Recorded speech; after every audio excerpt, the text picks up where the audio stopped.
नम- नमस्कार मित्रों, स्वागत है बहुत बहुत आपका हमारे चैनल पर।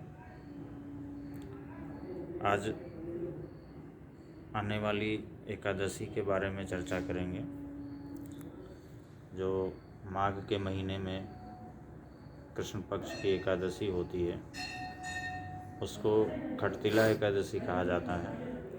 पूरे वर्ष भर में 24 एकादशी होती हैं और जिस वर्ष मलमास लगता है उस वर्ष 26 हो जाती हैं।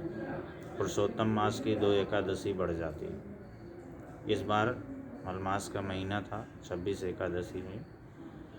तो जो भी एकादशी है जिस महीने की, हर एकादशी का अपना अलग अलग महत्व है, अलग अलग महात्म है। और एकादशी का व्रत जो है बहुत ही श्रेष्ठ माना गया। एकादशी व्रतम गीता गंगाम्ब तुलसी दलम, ये चीज़ें जो हैं आदमी के लिए, व्यक्ति के लिए बहुत ही श्रेष्ठ हैं, बहुत ही उत्तम है।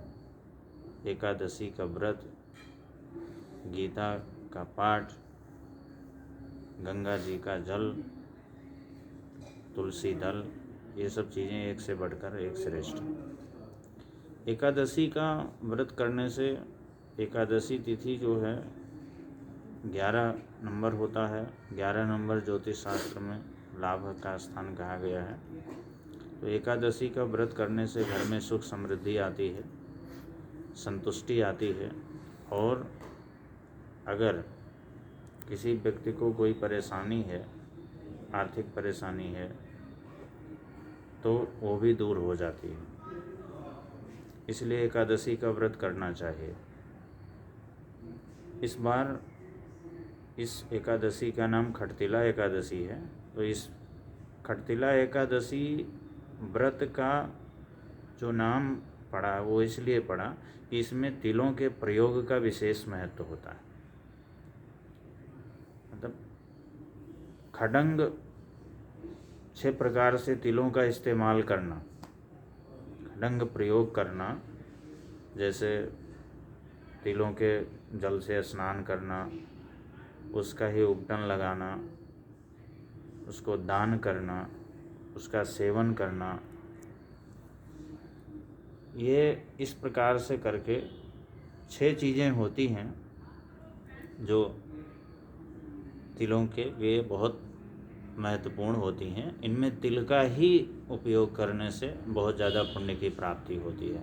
तिल का दान किया जाए तो लक्ष्मी जी की प्रसन्नता होती है, विष्णु भगवान की प्रसन्नता होती है।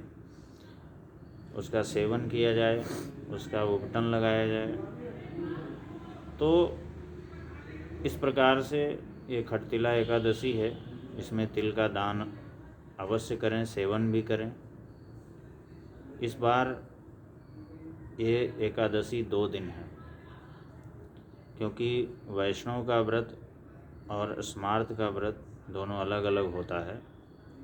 जब भी एकादशी तिथि 55 घड़ी से ज़्यादा हो जाती है तो वैष्णव लोग जो है उस व्रत को अगले दिन करते हैं। और अगर 55 घड़ी से कम एकादशी तिथि रहती है तब उसी दिन स्मार्त और वैष्णव दोनों के लिए एकादशी बताई गई है। इसमें स्मार्त कौन है, वैष्णव कौन है? स्मार्त में जितने भी गृहस्थी हैं, संत परंपरा है, और वैष्णव वो लोग हैं जिन्होंने किसी व्यक्ति विशेष, किसी गुरु से, किसी पुरोहित से या किसी धार्मिक स्थान से दीक्षा ले रखी है, वैष्णव मंत्र की दीक्षा ले रखी है, वो वैष्णव कहलाते हैं। तो इस बार ये एकादशी 55 घटी से ज़्यादा हो रही है, 7 तारीख को, 7 फरवरी को।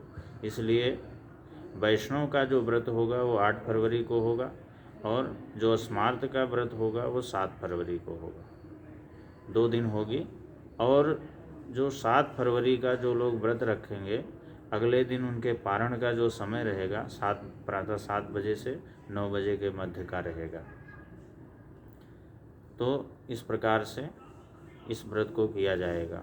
वैष्णवजन 8 फरवरी को और स्मार्त गृहस्थी लोग 7 फरवरी को, और 8 फरवरी को जो व्रत के समापन का समय है, पारण का जो समय है, वो प्रातः 7 बजे से 9 बजे के मध्य में है।